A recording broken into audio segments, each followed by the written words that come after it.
안녕하세요. 에브리데이 크리스천을 찾아뵙게 된 박정훈 목사입니다. 함께 나누실 찬송가는요, 449장입니다. 예수 따라가며.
허락하신 은혜의 말씀은요, 잠언 23장 1절부터 3절까지 말씀입니다.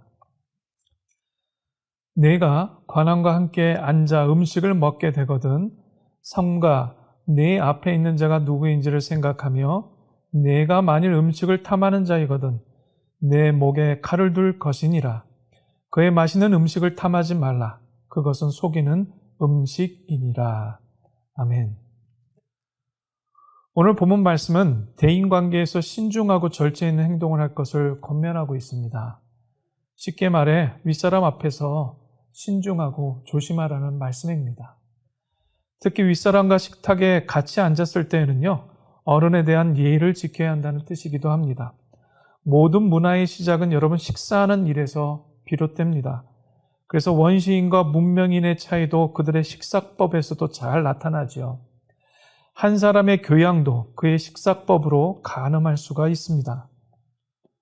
임금에 대한 공경과 충성심도 임금 앞에서 그가 드는 식사의 예의를 보면 가려낼 수 있다고 합니다.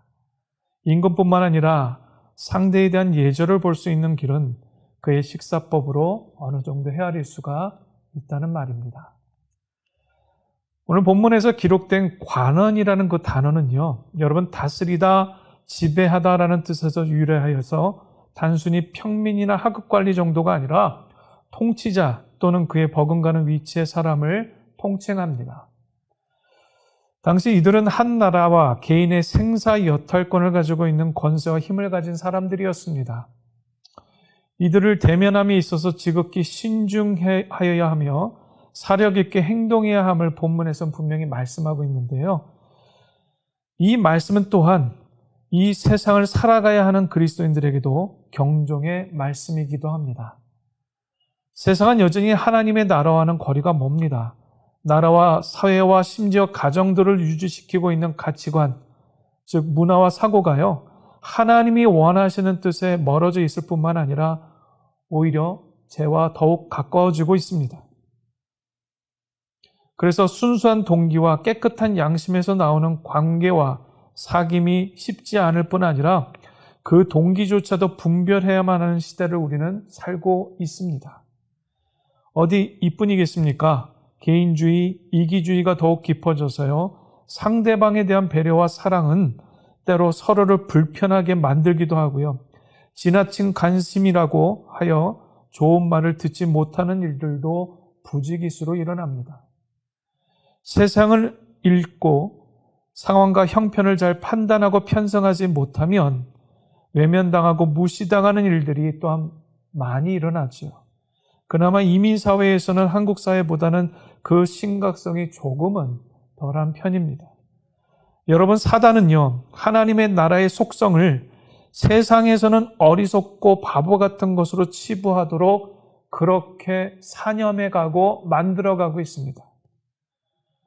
특히 이러한 사고와 생각, 그리고 이와 같이 행동하는 그 이면에는요, 악한 영들의 계획과 술수들로 넘쳐납니다. 때로는 부와 권력 또는 지식과 사상으로 잘 무장되어 있는 저명한 사람들을 통하여서, 또 때로는요, 시대 정신에 민감하여 사람들의 생각과 마음을 읽고 자신의 편의대로 인기에 편승하여 논리정연하게 사람들에게 오도하는 일들도 넘쳐나고 있는 것이 우리의 실상입니다. 이러한 세상에서 우리가 생존하고 공동체를 생명력 있게 유지하고 지켜나갈 수 있는 유일한 방법은요, 여러분, 요한일서 5장 21절 말씀입니다. 자녀들아, 너희 자신을 지켜 우상에게서 멀리하라. 뿐만 아니라 디모데전서 5장 22절 하반절은 다음과 같이 말씀하고 있는데요. 다른 사람의 죄에 간섭하지 말며 내 자신을 지켜 정결하게 하라. 아멘. 개인과 공동체가 죄와 우상들을 피하고 성령님을 의지하여 거룩함으로 정결함을 유지하는 길밖에는요, 답이 없다는 겁니다. 때론 이런 지극한 노력에도 불구하고 사단은 본절에 자신의 엄청난 권세를 부여받은 세상 임금들과 같은 자들을 통해서 원치 않는 불법과 불의한 일들을 강요하고요, 이에 따르지 않을 때는 차별과 불이익 등이나 상해, 생명의 위협을 가하기까지 합니다. 성도 여러분, 저와 여러분의 믿음을 지키기 위해서는요, 현재의 안일함이나 평안함의 안주해서는 안 됩니다. 또는 분주하여 자신의 마음조차 헤아리지 못하는 경우나 경제적, 육체적 경고를 맞고 말로 할 수 없는 어려운 가운데서도 여러분 믿음을 놓치지 않으셔야만 합니다. 참 쉽지 않은 결단과 우리에게 주어진 무거운 책임이기도 합니다. 뜻하지 못한 경우가 아니라면 여러분의 신중함과 절제와 분별력은 이러한 일들에 대해 믿음을 바르게 작동하게 만들기에 여러분, 우리가 믿음을 놓치시면 안 됩니다. 그러나 예비하지도 않고요, 민감하게 분별하고자 시도치도 않는 사람에게는요, 항상 두려움과 불확실성에 대한 그 마음을 빼앗겨서 걱정과 염려 등에 지쳐있는 경우가 허다합니다. 사실 이것이 모두 사실이 아닌 경우가 많은데도 불구하고 그렇다는 겁니다. 골로새서 2장 8절을 세번역 성경으로 보시면요, 누가 철학이나 헛된 속임수로 여러분을 노획물로 삼을까 조심하십시오. 그런 것은 사람들의 전통과 세상의 유치한 원리를 따라하는 것이요, 그리스도를 따라하는 것이 아닙니다. 운동 경기에서 뛰어난 기량을 발휘하는 선수들의 특징이 좀 몇 가지가 있는데요. 그 중에 그들의 타고난 운동 역량을 제외하고 그들은 대부분 상대방에 대한 분석과 공략을 잘 이해하고 있다는 것과 자신의 기량과 한계도 분명히 잘 알고 있다는 사실입니다. 그래서 이에 대한 지극한 균형과 절제력을 잃지 않으려고 무던히도 노력하는 사람이라는 것이 그들의 특징 중에 하나입니다.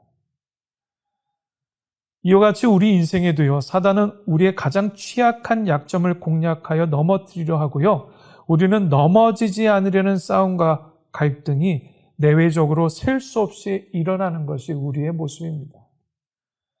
그러므로 우리의 싸움은요, 단 한 번도 치열하지 않은 적이 없습니다. 때로는 자신의 치부와 아픈 마음들이 도리어 더 헤집어지는 일들을 겪기도 하고요, 감추고 싶었던 죄악의 실제가 낱낱이 드러나서 악한 영들에게 난도질 당하는 일들도 겪습니다. 정말 지금까지 양심 있게 선한 마음으로 말씀에 의지하여 살아왔음에도 왜 이다지도 악재에 악재가 겹치는지 도저히 이해할 수 없는 일들을 만나기도 합니다. 여러분, 우리의 싸움은 혈과 육의 싸움이 아니라고 말씀합니다. 이 세상의 주관자들과 악한 영들에 대한 싸움이라고 분명히 성경은 말씀하고 있습니다. 그래서 우리의 싸움을 여러분 다른 말로 마음 싸움이라고 말할 수 있습니다.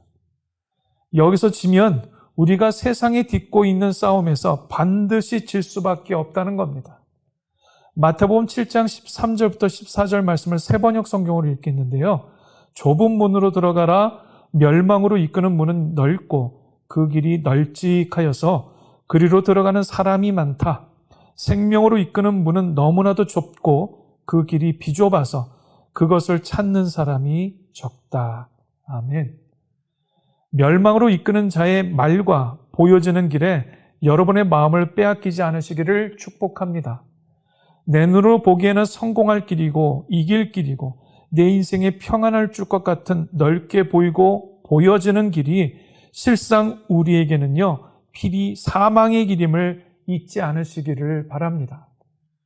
예수님의 길은 오직 한 길입니다. 곧 하나님의 구원의 길임을 믿고 그분 말씀대로 순종하며 살아가는 길뿐인 줄로 믿습니다. 오늘도 여러분 모두 마음싸움에서 지지 않고 이겨내시기를 예수 그리스도의 이름으로 축복합니다. 함께 기도하실 내용은요, 주님 우리에게 바른 예수님의 길을 따라갈 수 있는 힘과 지혜와 분별력과 믿음을 주옵소서. 함께 기도하시는 이 시간 되기를 축복합니다. 함께 기도하시겠습니다. 사랑 많으신 하나님, 우리가 가는 이 길에 신중하고 균형을 놓치지 않아야만 살아낼 수 있는 길이 있는데 바로 믿음의 길입니다. 순간 우리가 하나님의 믿음을 놓치거나 성령 하나님의 역사와 임재를 우리가 마음속에서 잊고 지내는 그 순간 우리는 그 균형을 잃어버리게 되오니 주님, 매 순간 주님과 더불어 교제하고 더불어 동역하며 살아갈 수 있는 은혜와 특권을 우리에게 주셨사오니 주님, 믿음을 가지고 주님을 부르며 교제하며 기도하며 은혜의 말씀을 묵상하며 하나님 더불어 살아갈 수 있는 귀한 오늘의 삶이 될 수 있도록 주님 인도하여 주시옵소서. 예수님 이름으로 기도합니다. 아멘.